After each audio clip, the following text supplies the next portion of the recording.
Hi, this is Sarit Switzer, and welcome to the It Is Taught podcast, a podcast devoted to the teachings of Rabbi Shneur Zalman of Liadi as recorded in his most famous work, the Tanya.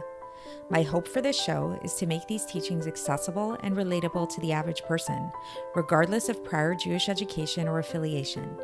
The episodes follow the prescribed daily study portions and are meant to serve as practical lessons in how to live your life as your true self and develop an authentic and powerful relationship with your Creator. I have personally experienced the effects the study of this work has had on me, and I'm excited to share what I can of this knowledge with you. So please join me on this journey of learning, self-growth, and connection with your source.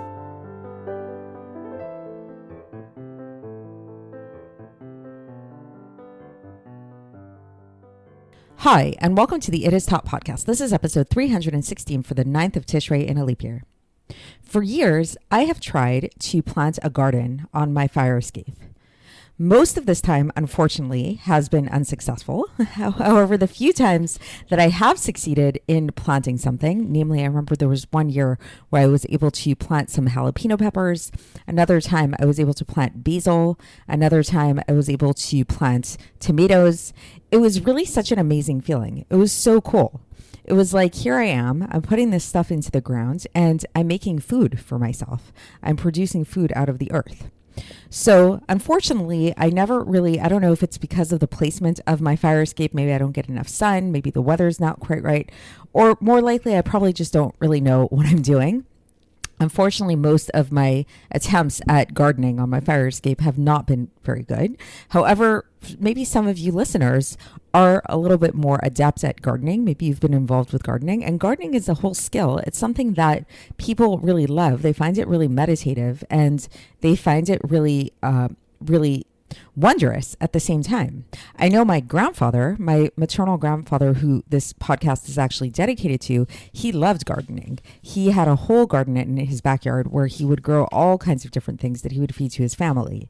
And he would really get amazed, just as one should be amazed, at the fact that, like, literally from the ground, from earth, from nothing, this food comes out. It's amazing. Fruits, vegetables, sometimes even things that aren't edible but are really pretty. All life actually comes out from the ground. So we began talking about this yesterday, the earth elements, the power of the earth elements that gives us, it's unique in the sense that it gives us a semblance of Yesh Me'ayin, a semblance of Ex Nihilo creation. And today we're going to continue along these lines and really explore this a little bit deeper and talk about this idea that what makes this the unique power of the vegetative, the unique power of the earth, of things growing from the earth, is that the Ex Nihilo aspect of it, the aspect of creation Ex Nihilo that's found within it, is not just something that happened once upon a time in the 6 days of creation, like most other things in creation, such as the creation of fish in the sea, the creation of animals, things like that, but rather it's something that's perpetual and that continues to happen all the time. And by virtue of it being perpetual in this way, there's actually an infinite quality about it.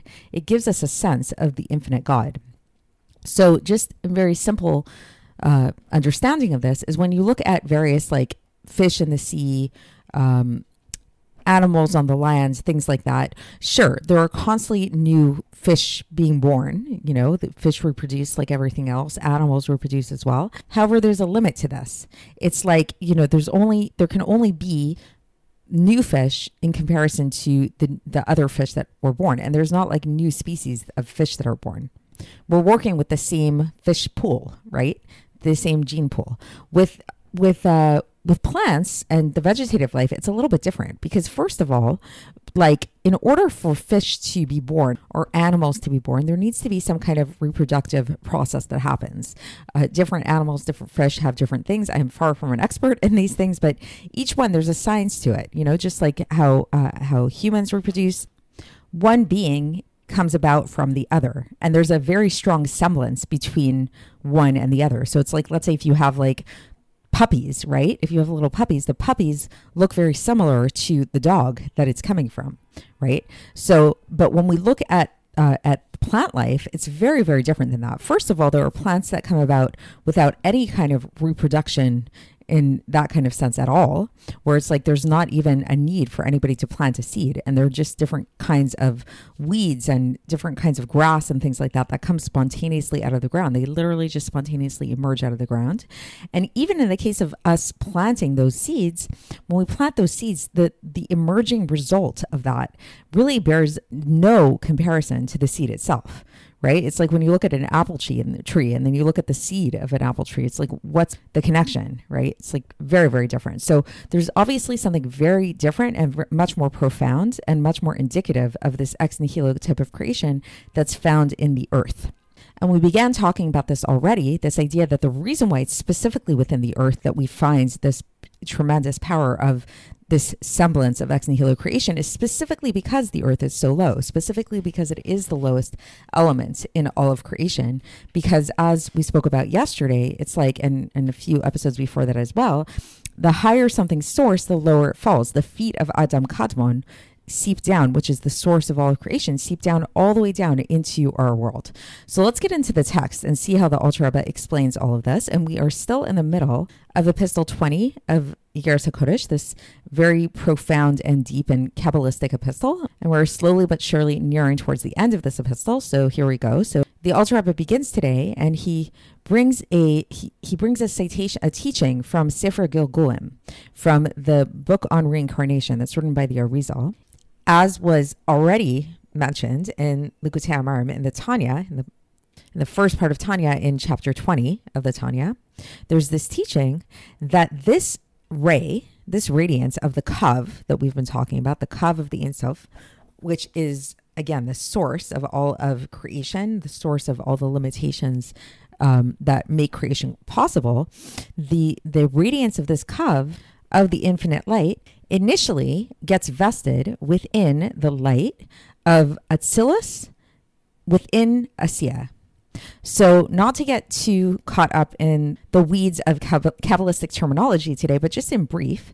So if you've been following along, you know that there's the four basic worlds of Atzilus, Bria, Yetzirah, and Asiya. And within each one of these worlds, we also have something called the 10 spheros, right? But where it gets to be a little bit more nuanced is that within each one of these worlds, you have a breakdown of those four worlds. And within each one of the spheros, you have a further breakdown of each one of the spheros. And it kind of continues like that ad infinitum, where it just continues more and more, like the more specific you get in terms of the definition of where you're looking at in the map. So like, for example, if we're talking about chesed, are we talking about pure chesed, like as it's found within the world of Atzilus? Or are we talking about chesed of Gevura within the world of Bria? You know, like, and it's all these things, it's all relative, they're all kind of like relativistic terms in a certain sense. So right now, in the context of what we're learning in the Tanya, we're actually talking about the world of Asiya, but within the world of Asiya, you have the four worlds of Atzilus, Bria, Yetzirah, and Asiya. The way to understand this kind of like in a little bit more tangible way is that each one of these worlds corresponds to a different place in the map in terms of the spheres, so that the world of Atzilus can pretty much be understood to be parallel to the attribute of Chokhmah. The world of Bria can be parallel to the attribute of Bina. The world of Yetzirah can be parallel to the attribute of the 6 Midos. And then the world of Asiya can be parallel to the attribute of Malchus. So it's like when we're saying that it's the Atzilus of Asiya, that's another way of saying the Chokhmah of Asiya. So, okay, so going back to our text with that little tangent. So basically, so the radiance of the Kav, of the infinite light, gets vested within the light of Atzilus that is found in Asiya. And then from there, it gets vested in the light of Bria. And then after that, the light of Yetzirah, all within the world of Asiya. And from there, it comes down into the aspect of the light of the Neshama of Malchus of Asiya. So it's like the lowest of the lowest place in Asiya. So that's the main thing you need to know about, is that this light of the Kav, the radiance of the Kav, comes down all the way till the level of Malchus of Asiya, which is the lowest of all levels. And this progress of what happens to the light is what gives the power and force at the end of the vessel in Malchus of Asiya that's found in the element of the earth. So this is basically just all an explanation as to what it is that we learned yesterday, that there's this special power that's found within the earth element to create yesh ma'ayin, to have this like semblance of this creation of yesh ma'ayin, of ex nihilo creation, is because of this progression of the kav that goes all the way through until it gets to the very end. And now the Alter Rebbe says that this is how we can understand when we look at in the story of creation in the very beginning in Bereshis, when it talks about how creation happened, the 6 days of creation. We know that when it describes the creation of the vegetative life, it says something very interesting. It says Tidashe haaretz v'chulei. So, and that's found in Bereshis chapter 1, verse 11. So the translation of that is that let the earth bring forth herbs and vegetative, plant life and all that stuff. And so this verbiage, this statement that was made where God said, let the earth bring forth herbs, this was meant to be something that would be perpetual. And then in brackets, this says this is an aspect of infinitude. This is an aspect of Ein Sof, which means that it didn't just happen in the 6 days of creation, like with the other statements. So, for example, some other statements that came up in the 6 days of creation was Yishchotzu hamayim. This is from Bereshis chapter 1, verse 10, where it says, let the waters bring forth an abundance of creeping creatures, as well as another statement that was made was Totzeh haaretz nefesh chaya, which is from Bereshis chapter 1, verse 24, let the earth bring forth living beings. So these are these were the two statements that describe the creation of the creatures that are in the water and the creatures and the animals that were on the land. So those things were created as a one-time event. These were things that Hashem created during the 6 days of creation, and that's it. And their source, if we want to know Kabbalistically, where did they come from? Their source was from the Chochmah of Malchus of Asiyah. So meaning that their kind of origin was within this world of Asiyah. It didn't come from the radiance of the Kav like the vegetative life did. And so what happened was that during the 7 days of creation in the beginning, then there shined into this light a radiance that was with chesed chinam, a gratuitous kindness. So without any elevation from below at all. So the basic idea is that in order for things to happen in the world, in order for God to draw down kindness into the world, he really prefers for it to begin with an arousal from below. He wants us to pray, right? He want, in our everyday life, he wants us to do something to kind of show him hi, we're here, we're doing something. And that arouses him to respond in kind and to give to us. We spoke about this at length when we spoke about tzedakah in previous parts of the Tanya. However, in the very beginning of creation, there was no other. We didn't exist to give tzedakah, to daven to him, things like that. So in that case, God created the world in this way of chesed chinam, where he just gave to the world in a gratuitous way. And this gratuitous giving is those original statements that were made, these original sayings through which God created the world.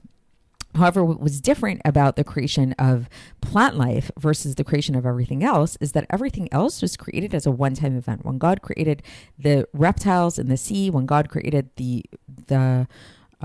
animals on the earth, he created them as a one-time thing. And then it's okay, yes, they can reproduce one from another. And it's, it's a more natural kind of process. But when God created the plant life, he put something in the plant life that is something more miraculous than that, or more, overtly miraculous, in the sense that he gave the plant life the ability to not just sprout forth vegetables at that very time, but to do that continuously and perpetually, forever.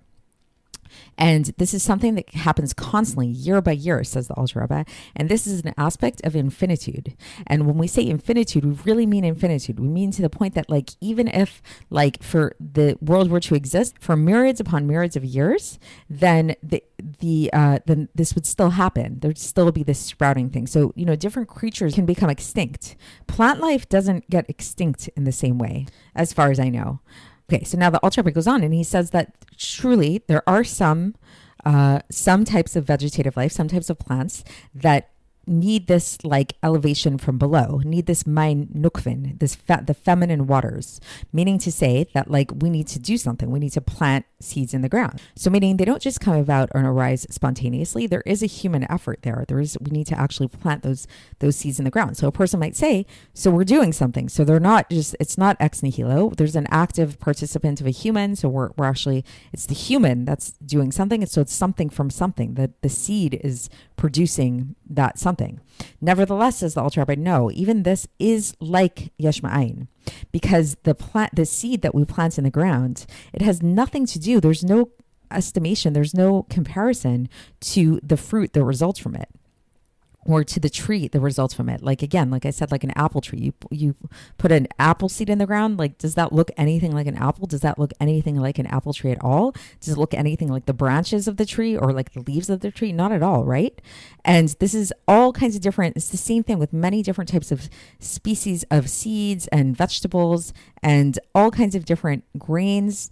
It's like we produce something from these grains that is really like a yesh mi'ayin. It's really like an ex nihilo type of thing.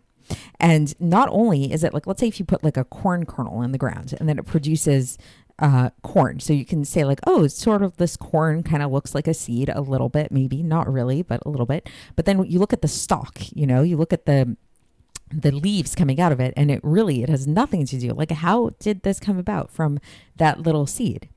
And so we can see that really, even though there may be a human effort in terms of us planting things in the ground, even in those cases where it's not just like this spontaneous generation, it's still it still has a semblance of this yesh me'ayin, this ex nihilo type of thing. Now the Alter Rebbe concludes this section with an interesting point where he says that actually these fruits that come about through the mein nukvin, through the arousal from below, meaning through us actually planting and sowing these seeds, they are actually greater and they're more praiseworthy than those types of vegetation that come about spontaneous from the ground.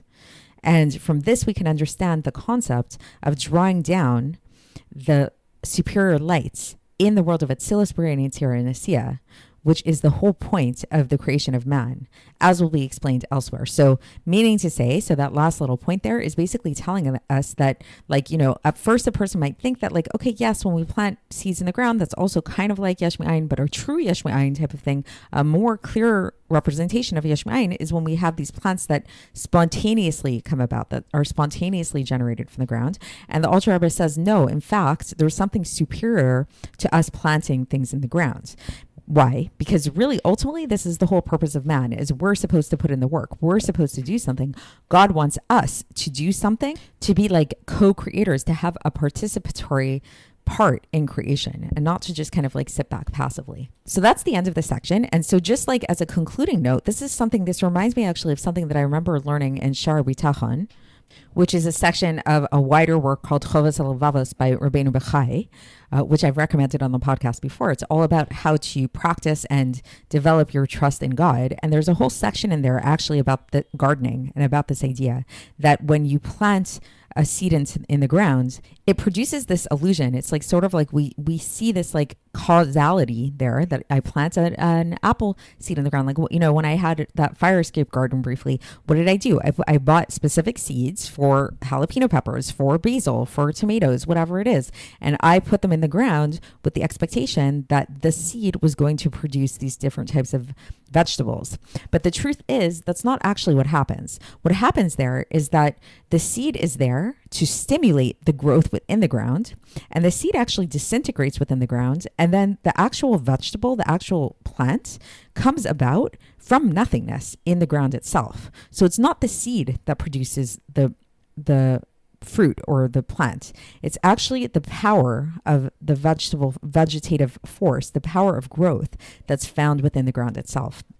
This is a similar kind of thing, what's brought up in Shar Bitachon, to a thing of like when we go to work and we think that we're getting money from our boss or from our clients or things like that. But that's actually not the case at all. Money comes from God. And sure, our boss, our clients, those kind of things, they can be conduits through which we receive the money. And it's like when we do our work, it's sort of like we're putting in effort, just like you're sowing the ground, you're planting seeds in the ground, but it's not proportional. It's not like if you put in X amount of work, you're going to get X amount of money. If you're nice enough to this particular boss, he will give you this amount of money. It's the money itself, the produce, the fruits, the tree actually comes from God. Our job is to put in the work for sure, but then to acknowledge that that's just because God wants us to put in the work. God appreciates, he asks of us to do that toil, to do the sowing, to do the planting, but then to let it go and to make space for that plant, for those fruits to come about from the ground itself in a something from nothing manner. So that's it for today, and we will conclude this Iggeres tomorrow, and I will speak to you then. Thanks for listening to the It Is Taught podcast, hosted by Sarit Switzer. This podcast is dedicated in loving memory of my maternal grandfather, Avraham Yitzchak ben Binyamin HaKohen of blessed memory. Music by Shoshana. If you enjoyed this episode and would like to support the show, please share it with others and subscribe on YouTube, Apple iTunes, Spotify, or wherever you listen to podcasts. And make sure to leave us a 5-star review. To find out more about the It Is Taught project, including more information on my soon-to-be published book, please visit our website, itistaught.com. To catch the latest from me, follow me on Facebook, Instagram, and Twitter. Looking forward to speaking with you tomorrow, and until then, have a great day.